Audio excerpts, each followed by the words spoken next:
اعوذ باللہ من الشیطان الرجیم بسم اللہ الرحمن الرحیم وقال الذي اشتراه من مصر لامرأته أكرمي مثواه عسى أن ينفعنا أو نتخذه ولدا وكذلك مكنا ليوسف في الأرض ولنعلمه من تأويل الأحاديث والله غالب على أمره ولكن أكثر الناس لا يعلمون۔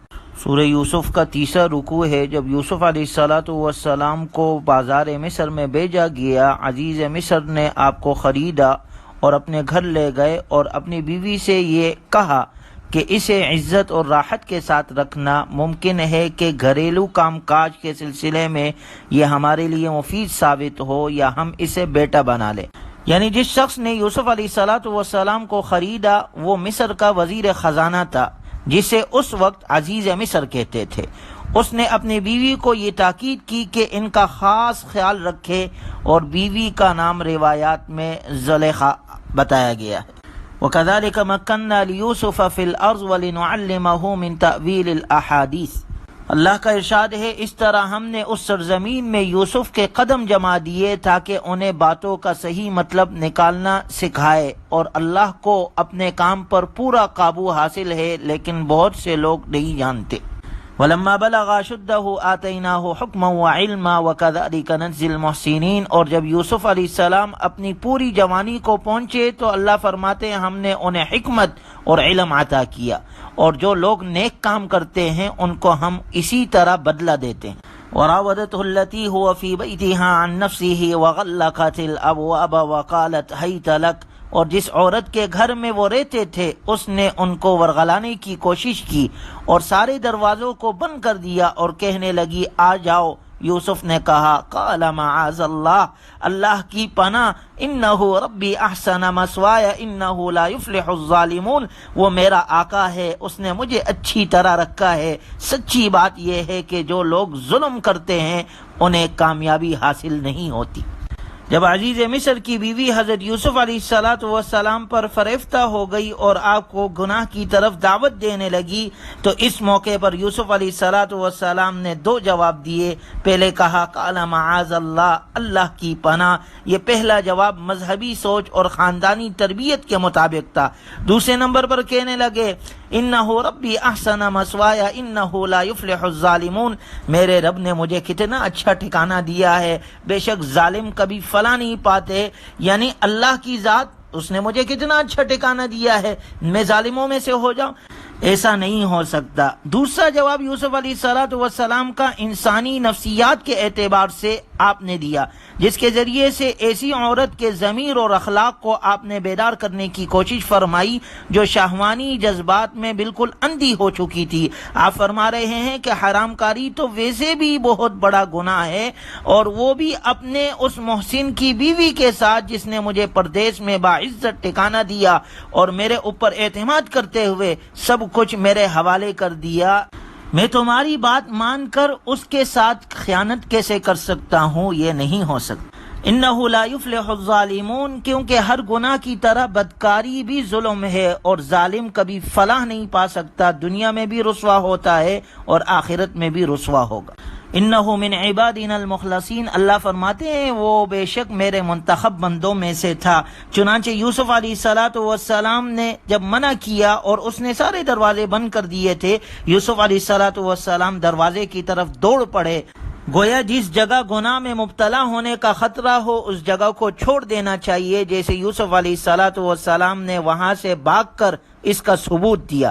یوسف علیہ السلام دروازے کی طرف دوڑے اور اس کشمکش میں اس زلیخا نے ان کی قمیص کو پیچھے سے پھاڑ دیا، اور اتنے میں دونوں نے اس عورت کے شوہر کو دروازے پر کھڑا پایا۔ قالت ما جزاء من اراد باہلک سوءا الا ان یسجن او عذاب علیم، اس عورت نے فوراً بات بنانے کے لیے اپنے شوہر سے کہا کہ جو کوئی تمہاری بیوی کے ساتھ برائی کا ارادہ کرے اس کی سزا اس کے سوا اور کیا ہے کہ اسے قید کر دیا جائے یا کوئی اور دردناک سزا دی جائے۔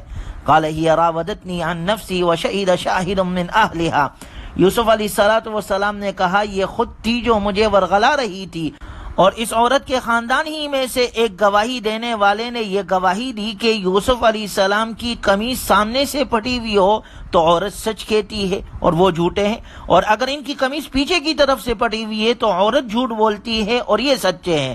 فلما رأى قمیصه قد من دبر قال انه من کیدکن، پھر جب شوہر نے دیکھا کہ ان کی قمیص پیچھے سے پھٹی ہے، اس نے کہا ہے یہ تم عورتوں کی مکاری ہے، ان کیدکن عظیم، واقعی تم عورتوں کی مکاری بڑی سخت ہے۔ اور یوسف علیہ السلام کی پاک دامنی میں یہ گواہی زلیخا کے خاندان کے ایک چھوٹے سے بچے نے دی تھی جو ابھی بولنے کے قابل نہیں تھا، لیکن اللہ تعالیٰ نے حضرت یوسف علیہ السلام کی بے گناہی ثابت کرنے کے لیے اسے بولنے کی طاقت اسی طرح عطا فرمائی تھی جس طرح حضرت عیسیٰ علیہ السلام کو بچپن میں عطا فرمائی تھی۔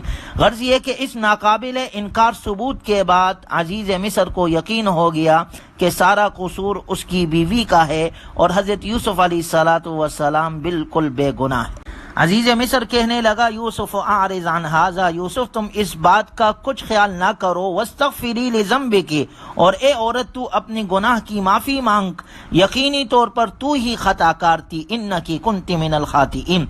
وقال نسوة في المدینة امرأة العزیز تراود فتاها عن نفسه، اور شہر میں کچھ عورتیں یہ باتیں کرنے لگی کہ عزیز مصر کی بیوی اپنے جوان غلام کو ورغرا رہی ہے اور اس جوان کی محبت نے اسے فریفتہ کر لیا ہے، ہمارے خیال میں تو یقینی طور پر وہ کھلی گمراہی میں مبتلا ہے۔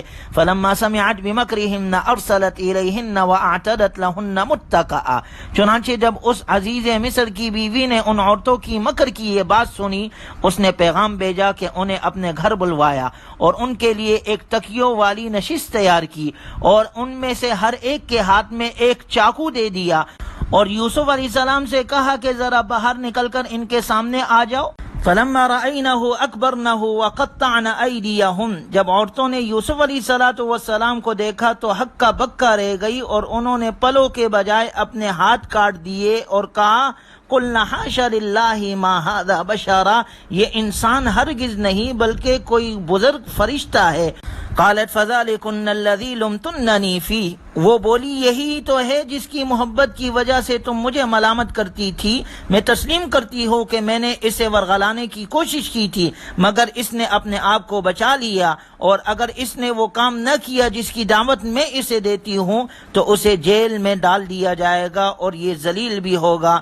یہ سن کر یوسف علیہ السلام نے اللہ سے دعا کی، قال رب السجن احب الی مما یدعوننی الیہ، اے میرے رب مجھے قید خانہ زیادہ محبوب ہے اس چیز سے جس کی طرف یہ مجھے دعوت دے رہی ہے، اور اگر آپ نے ان کے مکر و فریب سے میری حفاظت نہ فرمائی تو ممکن ہے کہ میں ان کی طرف مائل ہو کر جاہلوں جیسی حرکت کر بیٹھوں۔